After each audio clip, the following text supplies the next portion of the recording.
Welcome, it's Deb and Beck with another one of our How Do I Thrive videos.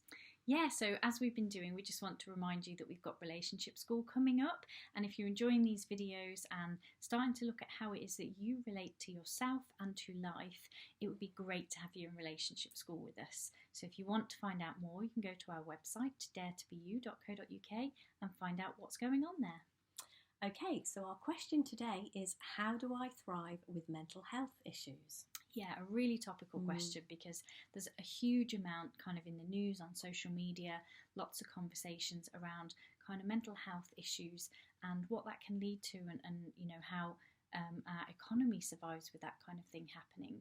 And I know one of the things we're talking about is thriving, and it can feel like we can't thrive with a mental health issue. We can just about survive. And definitely one of the things that really comes to me around this topic is the kind of starting to look at how we as human beings truly operate. Because as we start to get to know how something works, we just get better at working with it. You know, like for me, the more I got to know how my car drives, the better I get at driving. You know, and so that's the same for us as humans. The more we understand how we operate, the more likely we are to thrive in that, you know, as a human in that way. So for me, it's about seeing how we actually operate. And I notice that what can happen a lot, and what happens that I think isn't helpful, is that we separate out and we look at ourselves and we say, I'm different to you, I'm different to that person, it's okay for you, but I have this going on. And when we start to see that every one of us as human beings operates on exactly the same system, we start to look at where we're the same. We start to see that we are all up against the same thing, our thinking in the moment. Then somehow the knowing of that helps us to thrive. It helps us to, you know, be better at whoever we are, because we're all unique. We've all got kind of what we can bring to the table. Each one of us is who we are meant to be. You know, I'm not meant to be Deb. I'm not meant to look like Deb or talk like Deb or live like Deb. I'm meant to be Beck. This isn't an accident. And it's the same for you. So whatever it is that it feels like is happening for you, starting to see that we operate on the same system. But whatever it is you think you're up against, that perhaps you've termed it a mental health issue, perhaps you've got a label for it, beneath that, you are the same as me, you are the same as Deb, we are the same as you. We operate on the same system. We're 100% human, and we're 100% spiritual. There's something way more about us going on here. There's something more than just this kind of apparently feeble human being here. There's actually this amazing life force that runs through us. It's not an accident that we have the things that we have going on in our lives. That's all part of who we're meant to be.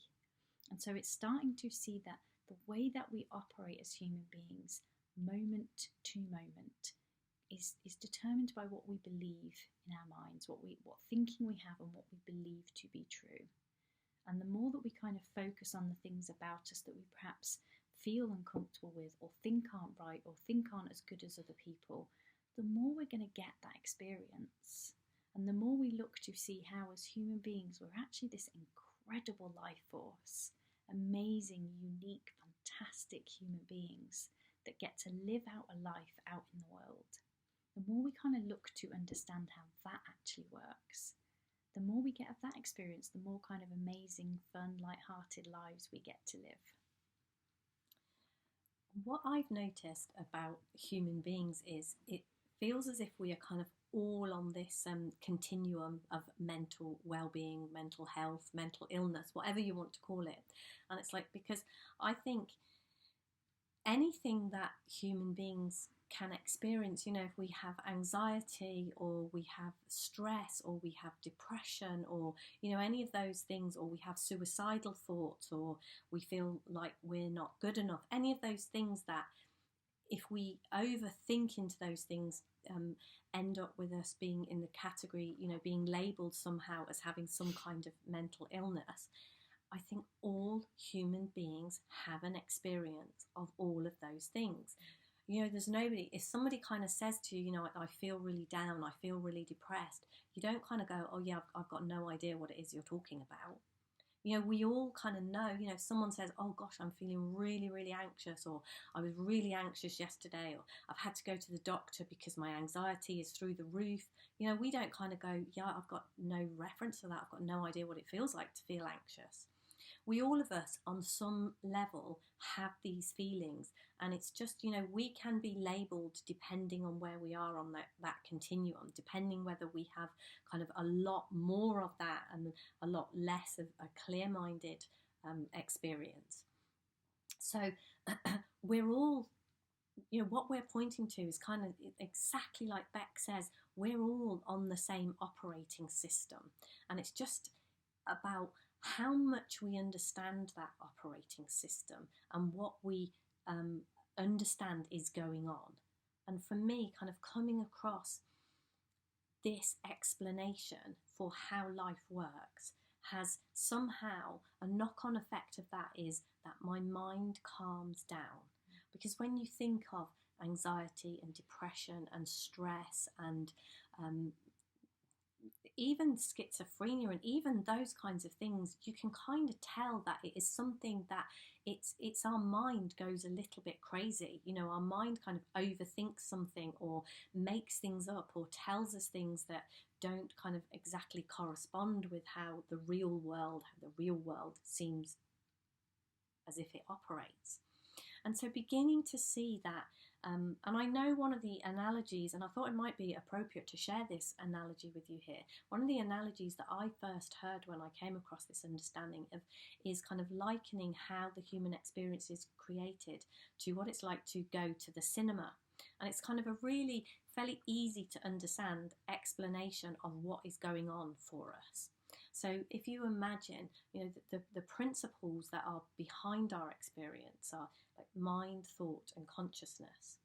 And if you think that if we go to the cinema and we're sitting in our seats and we're waiting to watch a film on the screen, the first thing is that there has to be some kind of power source, whatever the projection box is usually at the back of the theatre and it's kind of coming to the front, but there has to be some kind of power source going into the projector that's going to create this film on the screen. So if you call that mind, the power behind life. And then, for even if the power is turned on, we're still not going to be able to watch a film if we're going back to the old-fashioned way that films work, if there isn't a film reel in that projector. So we have to have a film reel. So if you would think about that as human beings as thought. So we've got our electricity turned on, we've got our film reel in, but still nothing happens unless the light from the projector is turned on. So if we have light, that would be like consciousness. And consciousness lights up the film reel, or in human beings, our thoughts.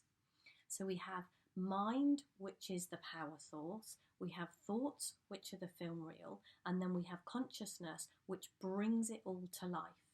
So if you have a film reel running through your mind, which is just a little bit crazy, which is just a little bit on overdrive, your film is going to be a crazy film. And just knowing that, just seeing that is what is going on, somehow, as we understand that's how experience is created, when we point to knowing what this is, knowing that that's what's going on, this thinking that is coming through from the power behind life, it's just gone a little bit crazy for a bit. But what you'll notice, even when you go to the cinema, the same film doesn't keep playing forever and ever and ever. I don't know about you, but our local cinema, about a week or 2 weeks and there's something different on. Mm-hmm. And what I've noticed in my thinking is a minute, 2 minutes, a second sometimes 2 or 3 days, and I've got a whole different film playing. Because that's the way that as human beings we work. And so the way for me that I would say that we can thrive when our mind is going a little bit crazy is remember how it's working. Remember what is going on. You're watching a crazy film right now. That's why your life looks a little bit crazy. That's why you're feeling stressed, because you feel, when we go to the cinema and we dive into a film, it's not a great film unless we're completely taken in, hook, line and sinker. And our thinking is great at doing that.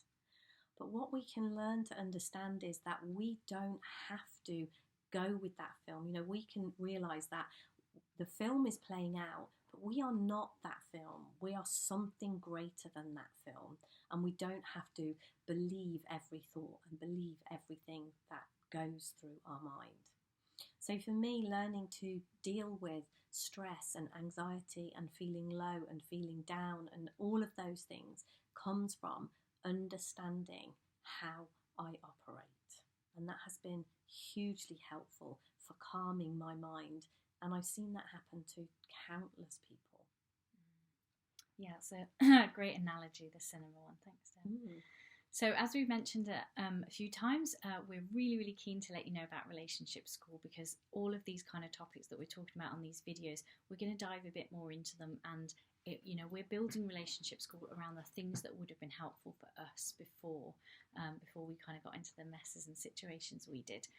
So if you want to know more about Relationship School, visit our website you.We, and we will see you there. And if any of these videos are bringing up anything for you and you want to get in contact with us, we're easy to find. We are on Facebook. We have a Facebook group, Dare to Be You with the purple heart. You can find us on LinkedIn, Deborah Simmons. You can find us on YouTube, Dare to Be You. And you can find our website, daretobeyou.co.uk. Have a great day. Thank you. Bye.